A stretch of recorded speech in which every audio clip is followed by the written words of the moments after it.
নমস্কার বন্ধুরা, শুভ সকাল। আমার সকল বন্ধুদের জানাই স্বাগত।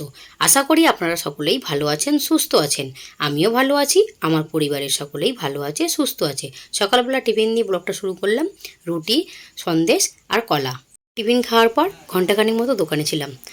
দোকান থেকে চলে এসেছি, এসেই এই যে দুপুরে রান্নার তোড়জোড় শুরু করে দিয়েছি। কাঁঠালের ভর্তা বানাবো, তার জন্যে কাঁচা লঙ্কা, পেঁয়াজ, রসুন নিয়ে নিয়েছি। আর এদিকে চিকেন বানাবো, যেহেতু রবিবার, তাই জন্য আলু কেটে নিয়েছি, একটু রসুন দেবো আজকে চিকেনেতে। পেঁয়াজ আর টমেটো কেটে নিয়েছি। আর এদিকে চিকেনটাকে না ঘন্টাখানেক আগেই ম্যারিনেট করে রেখে দিয়েছি। টক দই, ধনে গুঁড়ো, লঙ্কা গুঁড়ো, হলুদ গুঁড়ো, জিরে গুঁড়ো, লবণ দিয়ে আর আদা রসুন দিয়ে ভালো করে ম্যারিনেট করে রেখে দিয়েছি ঘন্টাখানেক মতো। আর এদিকে একটু আমও কেটে নিয়েছি, ভুলে যাই তো, তাই জন্য। প্রথমে ভর্তাটা করে নেব। ভর্তা করার জন্য গ্যাস জ্বেলে দিয়েছি, কড়া বসিয়ে দিয়ে তেল দিয়ে দিলাম। সর্ষের তেল দিয়ে করব। সর্ষের তেলে দিয়ে ভর্তা রান্না করলে না বেশ ভালো লাগে খেতে। আর এই যে তেলটা গরম করে নিয়ে কালো জিরে ফোড়ন দিয়ে দিলাম। কালো জিরে ফোড়ন দিয়ে একটু নেড়ে চেড়ে ভেজে নিলাম। ভেজে নিয়ে থেতো করা রসুন দিয়ে দিলাম। রসুনটাকে একটু হালকা ভেজে নেব। ভেজে নিয়ে কুচিয়ে রাখা পেঁয়াজগুলো তুলে দেবো। পেঁয়াজগুলোকে দিয়ে একটু হালকা হাতে নেড়ে চেড়ে নেব। পেঁয়াজটাকে নেড়ে চেড়ে একটু হালকা করে ভেজে নিচ্ছি।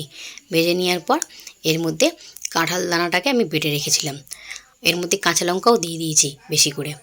সেটাকে একসঙ্গে এই যে দিয়ে বেটে নিয়েছি, দিয়ে ভালো করে এটাকে নেড়ে চেড়ে ভেজে নেব। আর এর মধ্যে আমি হলুদ দিতে ভুলে গিয়েছিলাম, তাই জন্য হলুদ দিয়ে দিলাম।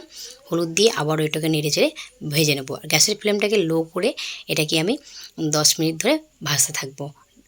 আর এর মধ্যে লবণটাও দিতে ভুলে গিয়েছিলাম, তাই জন্য লবণটাও দিয়ে দিলাম। লবণটা দিয়ে আবার ভালো করে নেড়ে চেড়ে ভেজে নিচ্ছি। আর এই যে কড়া থেকে আমার ছেড়ে যাচ্ছে, প্রায় ভাজা আমার কমপ্লিট হয়ে গেছে। যখন ভাজা হয়ে যাবে না, তখন এইরকম ছেড়ে চলে আসবে। এই যে এটাকে এবার নামিয়ে নেব। ভর্তাটা নামিয়ে নিয়েছি। নামিয়ে নেওয়ার পর ওই কড়াতেই তেল দিয়ে দিয়েছি বেশি করে। তেলটা গরম করে নিয়ে কেটে রাখা আলুগুলো তুলে দিয়েছি। আলুগুলোকে নেড়ে চেড়ে লাল করে ভেজে নিয়েছি। আলুগুলো আমার ভাজা হয়ে গেছে, এবার এক এক করে আমি তুলে নিচ্ছি। আলুগুলোকে নামিয়ে নিয়ে এবার চিকেনটাকে কষতে বসিয়ে দেবো। এই যে ওই তেলের মধ্যেই গোটা গরম মশলা, এলাচ, লবঙ্গ, ডালচিনি আর সাথে শুকনো লঙ্কা ফোড়ন দিয়ে দিয়েছি। দিয়ে এই যে পেঁয়াজ তুলে দিলাম। পেঁয়াজটা দেওয়ার পর মনে পড়লো আমি জিরে দিইনি। জিরে ফ্লেভারটা আমার খুবই ভালো লাগে, তাই জন্য আবার একটু জিরে দিয়ে দিলাম সাইড দিয়ে। জিরেটাকে একটু নেড়ে চেড়ে ভেজে নিলাম। পেঁয়াজটাকে নেড়ে চেড়ে এই যে লাল করে ভেজে নিচ্ছি। আর এদিকে কাঁচা লঙ্কা আর টমেটো একসঙ্গে পেস্ট করে নিয়েছি। এই যে পেস্টটাকে দিয়ে দিচ্ছি। পেস্টটাকে দিয়ে ভালো করে নেড়ে চেড়ে ভেজে নেব। আজকে আর দই পেস্ট করিনি, দইটাকে ম্যারিনেট করে রেখে দিচ্ছি মাংসর সাথে, তাই জন্য আর দই দিইনি। ভালো করে ভেজে নেওয়ার পর এই যে তেল উঠে গেছে, এর মধ্যে এবার ম্যারিনেট করা চিকেনটাকে দিয়ে দিচ্ছি। চিকেনটা দিয়ে ভালো করে কষতে থাকবো। যতক্ষণ না এ থেকে তেল ছাড়বে ততক্ষণ পর্যন্ত এইভাবেই কষে নেব। কষতে কষতে এই যে একদম তেল যে উঠে গেছে, এর মধ্যে এবার ভেজে রাখা আলুগুলোও তুলে দিচ্ছি আমি। আলুটা দিয়ে ভালো করে কষিয়ে নিয়েছি মিনিট 5 মতো। আর এই যে থেকে সুন্দর কালার এসছে আর তেলও ছেড়ে দিয়েছে। এর মধ্যে যে দুটো রসুন ধুয়ে রেখেছিলাম না, সেই রসুন দুটোকে তুলে দেবো। রসুন দুটোকে তুলে দিয়ে আবারও 2 মিনিট মতো কষিয়ে নেব।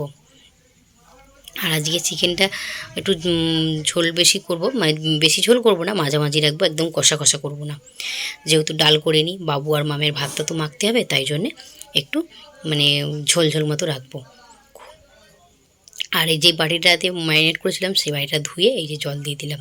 জলটা দিয়ে ভালো করে নেড়ে চেড়ে নেব। গ্যাসের ফ্লেমটাকে লো রেখে মিনিট 5 মতো ঢেকে এই যে রান্না করে নিয়েছি। চিকেনটা আমার রেডি হয়ে গেছে, আলুটাও আমার সেদ্ধ হয়ে গেছে। আর গোটা গরম মশলা ফোড়নে দিয়েছিলাম, আর ম্যারিনেট করার সময় গুঁড়ো গরম মশলা দিয়েছিলাম, তাই জন্য আর গরম মশলা দেবো না। গ্যাসের ফ্লেমটাকে এবার অফ করে দেবো। অফ করে এই যে চিকেনটাকে নামিয়ে নেবো এবার। দুপুরে রান্নাবান্না হয়ে গেছে। চলো বন্ধুরা, কী কী রান্না করলাম দেখে নিই। এই যে ভাত, আর তার সাথে রয়েছে কাঁঠাল দানার ভর্তা। কালো জিরে, রসুন আর পেঁয়াজ ফোড়ন দিয়ে এই যে ভর্তাটা বানিয়েছি। আর তার সাথে পেঁয়াজ কেটে নিয়েছি, আর নিয়েছি কাঁচা লঙ্কা। আর এই যে চিকেনটা করে নিয়েছি। চিকেনটা কিন্তু একদম ঝোল ঝোল রাখিনি, একদমও কষা কষা করিনি। আর সাথে তো এই যে রসুন দিয়েছি। মাম্মামের ড্যাডি কিন্তু ভীষণ খুশি হবে রসুন দেখে।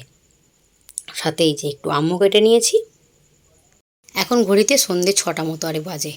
সন্ধ্যে ঠিক হয় না বললেই চলে, এখনও দিনের আলো দেখা যাচ্ছে। আর বাবুকে নিয়ে বাবুর ড্যাডি গেছে ক্যারাটে ক্লাস। বাবুর ক্লাস থাকে বৃহস্পতিবার রবিবার, তাই জন্য বাবুকে নিয়ে গেছে। আমিও যাই মাঝে মাঝে, তো আমার শরীরটা ঠিক ভালো নয় বলে আমি আর গেলাম না, বাবুর ড্যাডি গেছে বাবুকে নিয়ে। আস্তে আস্তে প্রায় রাত্রি 8টা সাড়ে 8টা বেজে যাবে। এখনও কিন্তু এই যে 6টা বললাম সন্ধে, কিন্তু এখনও দিনের আলো দেখা যাচ্ছে।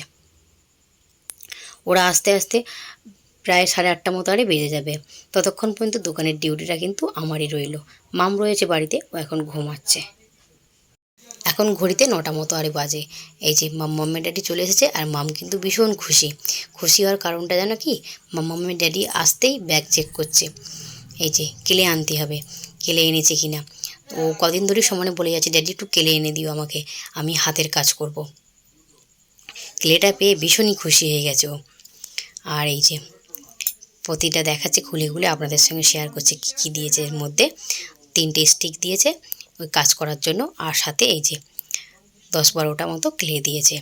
ওটা আবার ওর ফেভারিট রঙ ও দেখাচ্ছে। ও পিঙ্ক কালারটা ভীষণই ভালোবাসে। পিঙ্কটা দেখে ওটা বলছে আর এটা বেবি পিঙ্ক, এটা হচ্ছে ডার্ক পিঙ্ক। ক্লেটা পেয়ে এতটাই খুশি হয়েছে, এই যে একটা ক্লে বার করে নিয়ে একটা মুখ বানিয়েছে। আমাকে বলছে এটা কেমন হয়েছে, একটু ভিডিও করে দাও। আমার তো ভীষণ ভালো লেগেছে। বন্ধুরা কেমন লেগেছে অবশ্যই কমেন্ট করে বলো। আর আজকের মতো ব্লগটা আমি এখানেই শেষ করছি। যদি ভালো লেগে থাকে লাইক কমেন্ট শেয়ার করার জন্য অনুরোধ রইল। পাশে থাকবেন।